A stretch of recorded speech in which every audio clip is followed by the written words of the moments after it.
Hi, how's it going? This is Resident of Collinwood for YouTube. I'm here to do a character retrospective and talk Ginny from Friday the 13th Part 2. Yeah, I probably butchered her name. I apologize. Played by actress Amy Steele. So, is Ginny pregnant when she battles Jason?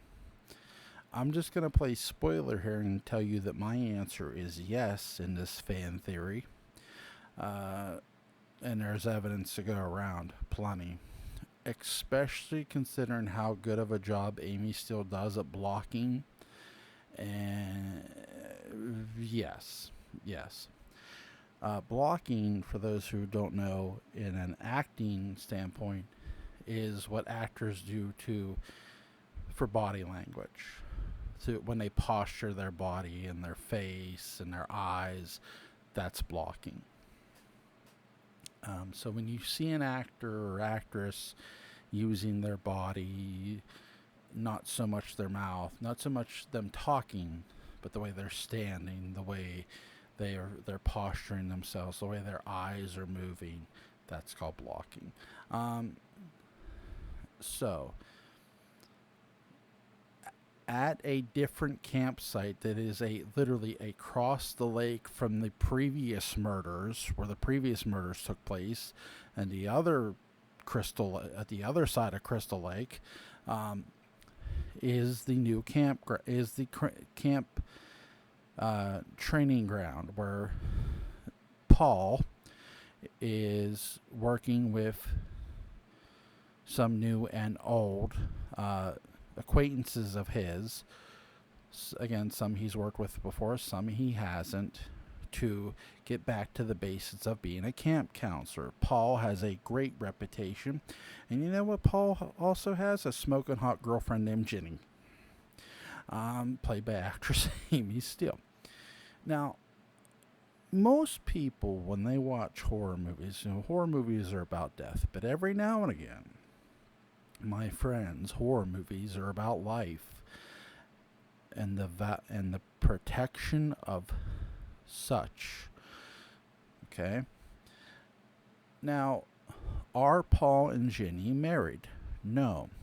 Have they been in a committed relationship for at least a long while? Yes, and that is made very evident and very clear right the fuck away.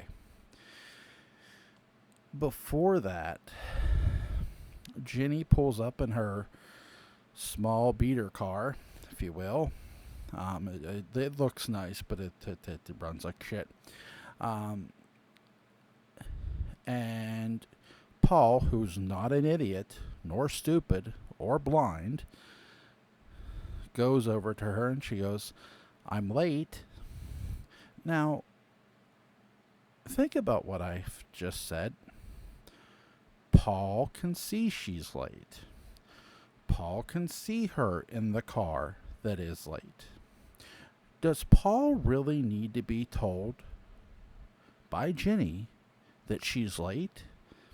You know, there's another thing. There's another kind of late women tell to men. I'm late. Not my period. That's what they do. Okay. That's a hint that hey, you did something. At least the old school way. I don't know how it goes now.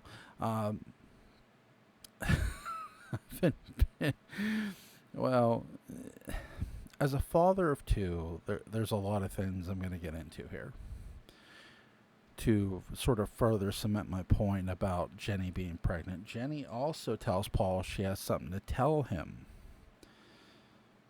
as they kiss. And this is not the first time these two have kissed, and you can tell. I'm not faulting any of that. I'm not saying any of that's wrong. Again, they're in a committed relationship, and they care about each other. You never hear what Jenny says to Paul. So what are the really telltale signs that Jenny's pregnant? Here's the little things, because there's something really big coming later. And it's after the murders take place. Prior to them going into town They're around a campfire, and one of the camp counselors scares everybody as Paul's telling the story about Jason. And Ginny kind of scolds them on this. Kind of like, yeah, the second half needed work. A very motherly thing to do. That's one. You can say, oh, that's not enough. Don't worry, I've got more. See, because unlike most people here, as a father too, I know and saw how my wife was when she was pregnant. Not just by her looks. She explained to me what her body was going through. And certain aspects long before that baby bump ever showed up. Okay?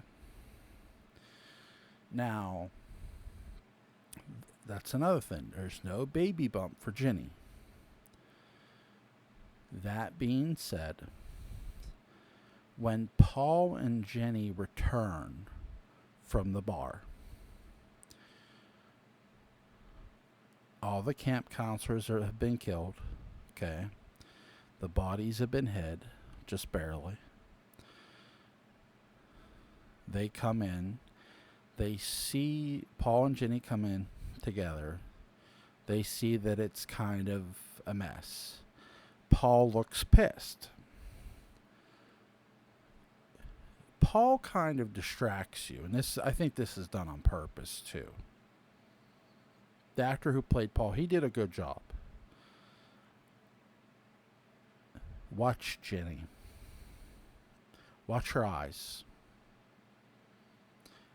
It's not just a look of shock. She immediately jumps to their defense. Paul, they wouldn't have left this. They wouldn't have left it like this. Because why? They know these people. Another thing is, notice her body posture. Almost like it's a glow. Women, how do I put this? It's almost like, as dark as that room might look, it's almost like as if she lights it up. Her face, especially. Now,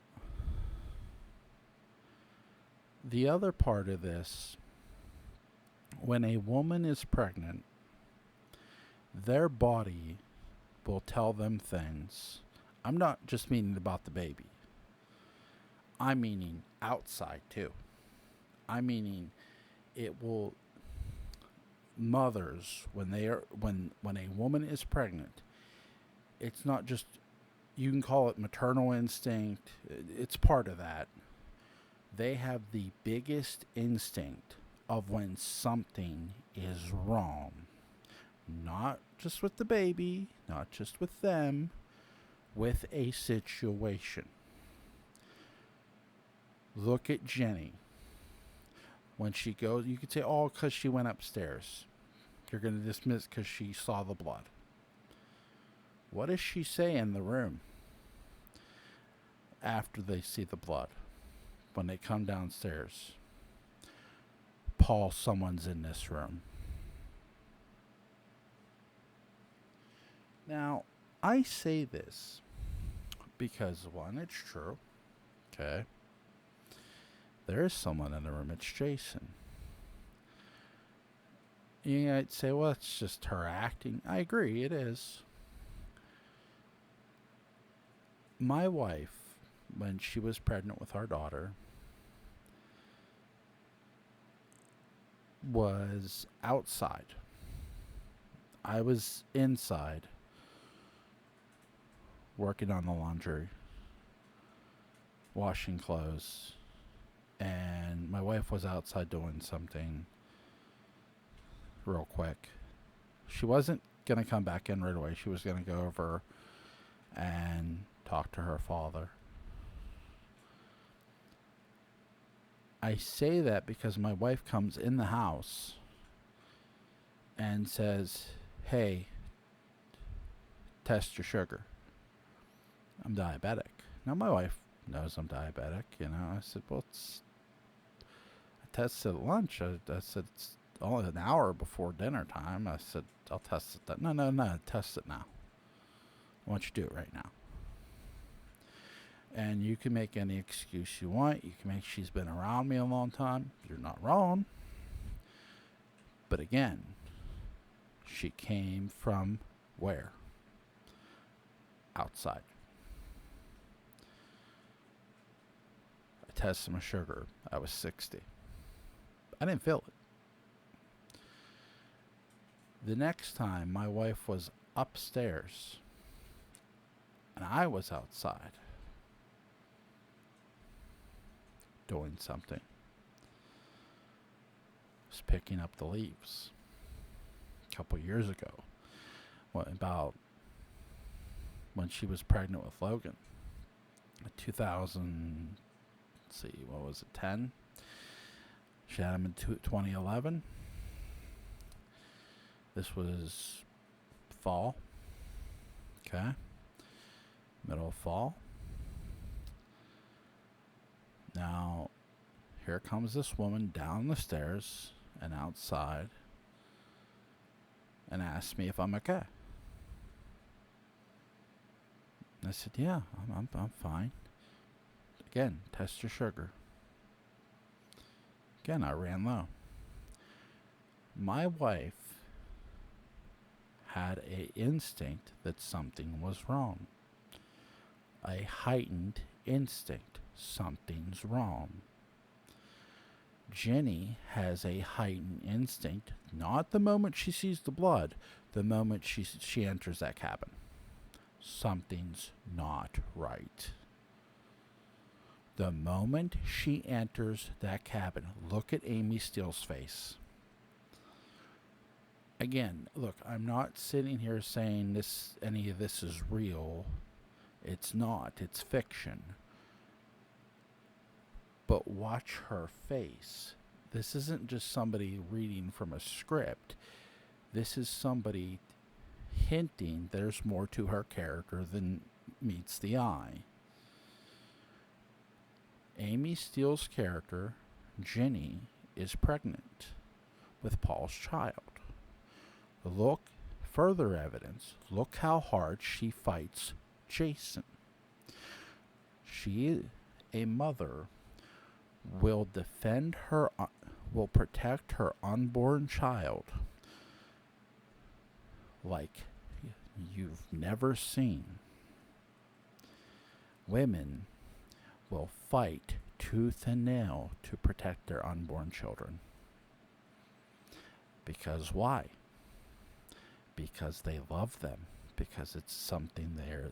It is a human being growing inside their body that they're making. This woman fights with every tenacity, every trick. She does everything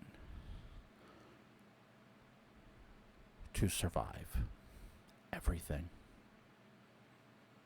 She fights like any mother bear would fight. Like hell. She fights like hell, man. And she goes and goes and goes. Now, have I provided enough evidence, if you will? I'll leave that up to you. What are your thoughts about this? Is Ginny pregnant? In my opinion, she is. That's why she fights so hard. That's why she speaks up for the friends. That's why her eyes are big. That's why they wouldn't leave it like this. She's not just saying they wouldn't leave it like this. In a sense, she knows there's something wrong. She doesn't know what exactly. Then the blood. Then downstairs, there's someone in this room. You folks have a nice night, and I hope you enjoy the spooky season.